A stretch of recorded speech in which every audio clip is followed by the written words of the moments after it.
Global સંકેતો ઠીકઠાક, gift Nifty આશરે 50 points ઉપર, ત્યાં જ એશિયામાં પણ મજબૂતી સાથે કારોબાર. તો ગઈકાલે અમેરિકાના બજારમાં જોવા મળી હતી તેજી. ડાઉ 1.25% જેટલો ઉછળ્યો.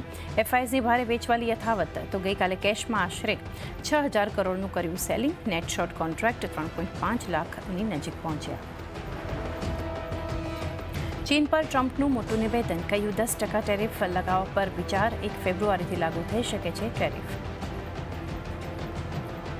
આજે મોટા પરિણામોનો દિવસ. એચડીએફસી બેંક, એચયુએલ અને બીપીસીએલના આવશે પરિણામ. 8% વધી શકે છે એચડીએફસી બેંકની વ્યાજથી આવક. નફામાં 1%નો વધારો શક્ય, ત્યાં જ એચયુએલના સ્થાનિક વોલ્યુમમાં 1 થી 2%ના ગ્રોથની સંભાવના.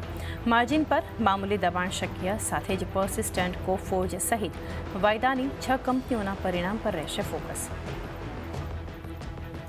ત્રીજા ત્રિમાસિકમાં આશરે 9% વધ્યો કેઈઆઈ ઇન્ડસ્ટ્રીઝનો નફો. ત્યાં જ આવકમાં જોવા મળ્યો આશરે 20%નો ગ્રોથ. જો કે માર્જિન પર મામૂલી દબાણ. ત્યાં જ દાલમિયા ભારતનો નફો 75% ઘટ્યો, માર્જિન્સ પર પણ દબાણ.